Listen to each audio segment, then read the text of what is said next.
Welcome back. Now, all eyes are on the South African Reserve Bank this week, with policymakers set to deliver an interest rate decision on Thursday. Many economists are penciling in a 25 basis point cut, but there's still a great deal of uncertainty, both globally and domestically.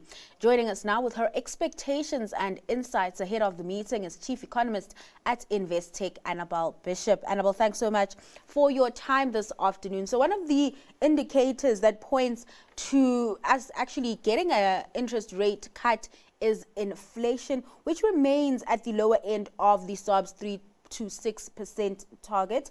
The rand also holding up well. Surely this opens the door for another rate cut. Yes, absolutely. You know, the South African Reserve Bank actually targets inflation on a forward-looking basis, and that means they're really looking at 6 to 24 months out. Of course, what that means is with inflation only likely to be just below 4.5% next year, slightly above 4%, there is certainly room for further interest rate cuts. And as we know, inflation at the lower limit of the inflation target range, currently at 3%. We think the Reserve Bank will look for further interest rate cuts, if not at this meeting, then certainly later in the year and over the course of next year. And just on the inflation projections, even though the SARB is pegging in inflation at the lower end of the target range or below the midpoint, the 4.5% midpoint, what are your expectations on that front? I mean, we've had food prices hit a 15-month high on the back of the troubles playing out when it comes to the foot and mouth disease. From your perspective, is the risks to inflation to the upside, or do the expectations or the risks remain balanced? Yes, you know, what we've seen in South Africa, interestingly, has been a very strong rand this year against the US dollar.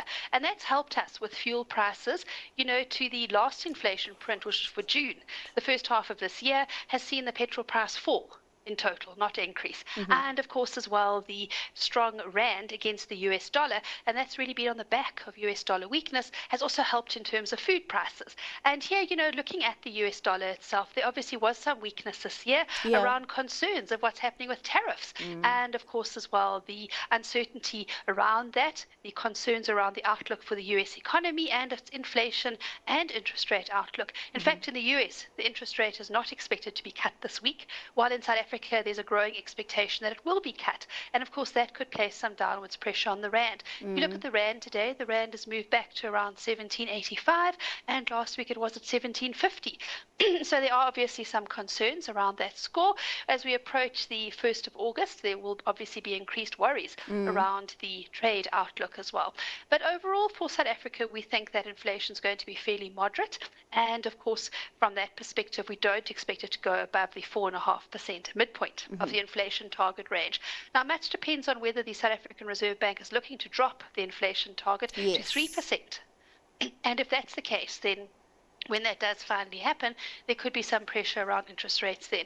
But we feel that there certainly is room for an interest rate cut this week of 25 basis points, and in fact more cuts over the interest rate cycle into next year, which might ultimately total 100 basis points from where we are now. And just picking up on your thoughts around the Fed and that you expect rates there to be kept on hold, when do you expect the cutting cycle to start? I mean, there are a number of analysts that have moved their expectations from July this month to September. So, you know, we actually have seen over the course of this year expectations for US interest rate cuts being pushed back consecutively. And, you know, last year there was actually expectations that there would be cuts in January, you know, and in fact through this year. And that was pushed back to March, then pushed back into the second quarter, now being pushed back to October. So financial markets only expect the first interest rate cut in the United States will be in October this year. But of course, much depends on what's going to happen in terms of the tariffs. If we look at the latest agreements over the weekend, the US seems to have agreed a 15% tariff with the EU. But of course, much depends on exactly what's going to happen around the details. And those details could still see higher tariffs on semiconductors and pharmaceuticals, as well as metals and aluminium. The United States is in the process of trying to onshore manufacturing, return it to the United States, and in fact grow its export base and move into a trade surplus. And all of that really means that South Africa already seeing a drop in exports of motor vehicles to the US this year, and that of course can have a negative impact on our currency. If we do see further rand weakness, that in turn would have some negative impact on inflation. So all of these factors do matter, and of course that the United States only cuts its interest rates in this last quarter of this year, which is the current expectation, or perhaps even moves that towards next year from a market expectation point of view, then further interest rate cuts in South Africa this year could see some further rand weakness. I guess it's just really a wait and see game at this point, Annabel. Annabel, thanks so much for your time and joining us today. Now, that was Annabel Bishop, Chief Economist at Investec.